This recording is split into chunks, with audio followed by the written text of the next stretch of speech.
soon. I'm just doing this up front. So like this, so what I mean is I have not provided you a formula, right? Y equals some function of x, or even an equation which links x and y, right? All I've given you at the moment is perhaps an understanding of some software where we can plug, we can take the differential equation, we can convert it to a pair of, x prime and y prime equations, and then we can look at what the solutions look like. That's all we're doing at the moment. And I'm hoping we can start to see some things from this. Like, let's see here, this one. dy dx equals to x plus y minus y squared. So there's sort of a kind of like regularity here, isn't there?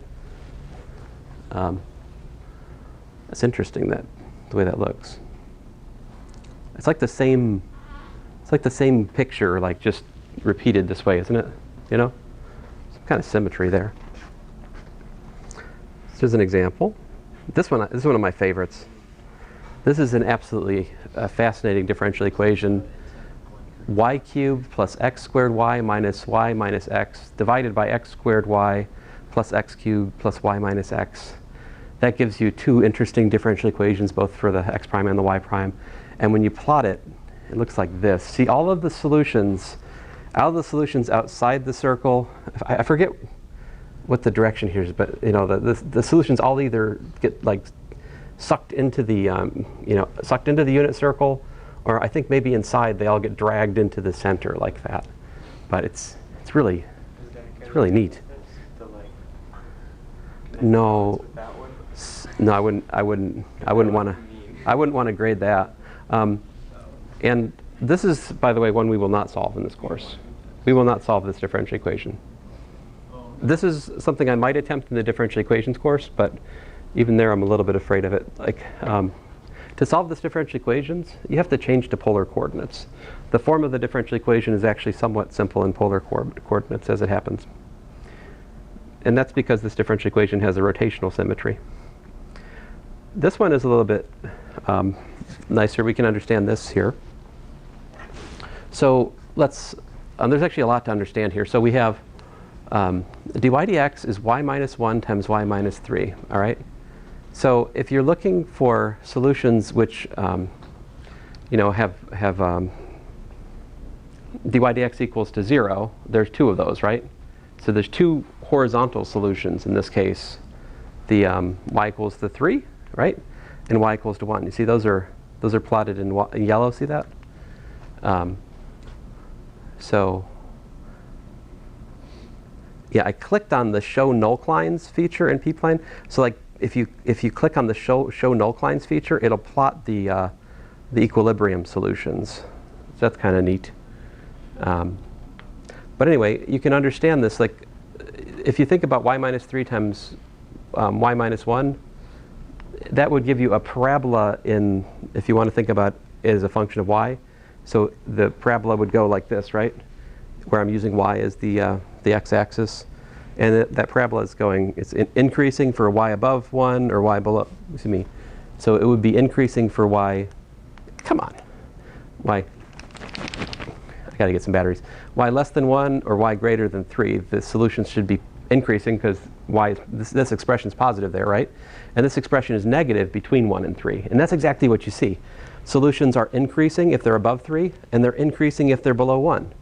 But between 3 and 1, you have solutions which are decreasing. Okay. This is the kind of plot you get for what's called logarithmic. Logarithmic. We're forgetting the name of the thing. If you have a population model where you have like so-called carrying capacity, I think it's called logistic growth. They typically only think about. Well, I think I have that picture here later. Here's another one that's more interesting. Here we have dy dx equals to xy, right? So let's see if we can understand how this represents that. So think about this. We should have solutions which have positive slope where? Where is x times y positive? Either plus plus, right?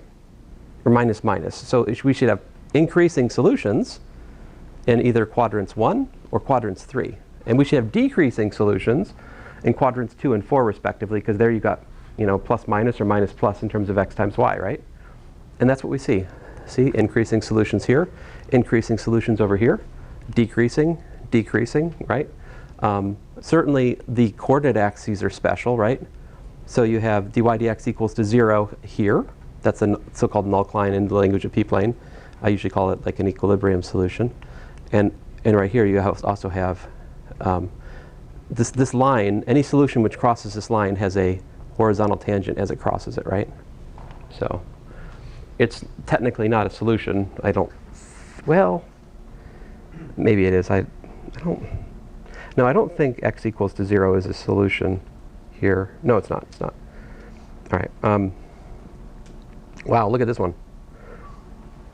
So here we have yowzers. Dy dx equals to y minus x squared over x squared minus 1. So if you look at it, right, what's this yellow line here? Do you know? That's the parabola. What does that do? That makes this equal to what?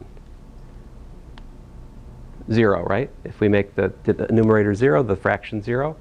So what can you say about any plot, any solution you have to this differential equation, right? As it crosses this so-called nullcline, what's going to happen? You're going to have a slope of 0, right? The horizontal tangents to your solutions along that, which would be corresponding to what? A local minimum or a local maximum for your solution. So that could be interesting, right? Now what about x squared minus 1? What happens there? If you've got the denominator 0, that means that your derivative is blowing up, right? So you would expect vertical tangents along that line. And x squared minus 1 is 0 either at x equals plus 1 or minus 1. As you can see, funny stuff's going on here, right? You got these vertical tangents, see that? And here, vertical tangents all around. So the method of inquiry I'm suggesting to you at the moment is that we can predict the geometry of differential equation solutions by just using calculus 1 directly on the differential equation. I don't even need to know the formulas for it. I know what's going to happen. If I know what dy dx is equal to, I can tell you where it's increasing and decreasing, things like that. Yeah? Like this one is going to have equilibrium. It's going to have a horizontal tangents if any solution crosses the unit circle. X squared plus y squared equals to 1. And it's going to have vertical tangents at the circle of radius 3. See that? So here, any place it crosses, the solutions cross the unit circle, you've got horizontal tangents, right? Any places where it crosses the circle of radius 3, you've got vertical tangents. And that, I don't know, I think it's very cool. And again, to answer your question, no, I would not ask you to graph that one on the test. Like, it's certainly not. Yowzers. All right. That brings us to Euler's method. So Euler's method actually is what underlies all the computer software stuff we just looked at, all right? Which is essentially this. What you do is you pick a point and you pick an initial point, and then essentially you just draw a tangent line from that point based on the slope given to you by the differential equation. So like, I'll just talk about this example here. Dy dx equals to y, right? The initial point 0, 1. So I would start with y1 is 1 plus 1 times 0.2. Now the 1 is because when I plug in 1 into this, I get 1. Let's see here. Then that tells me that my first point is 0.2 and 1.2, because this gets me 1.2. And then what I do is I feed that into the differential equation to give me my next slope, which is 1.2.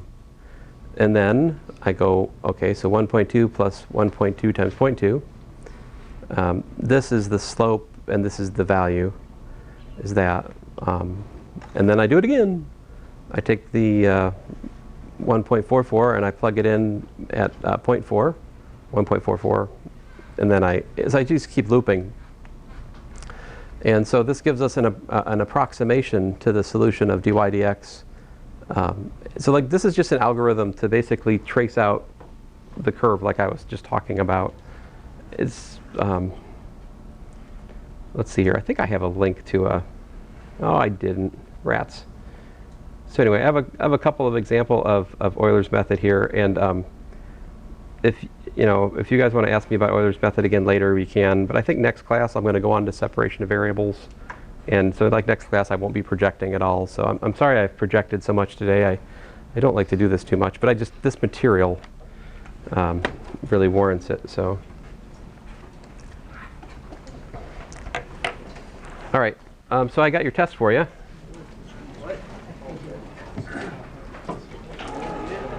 Let me hit the video here.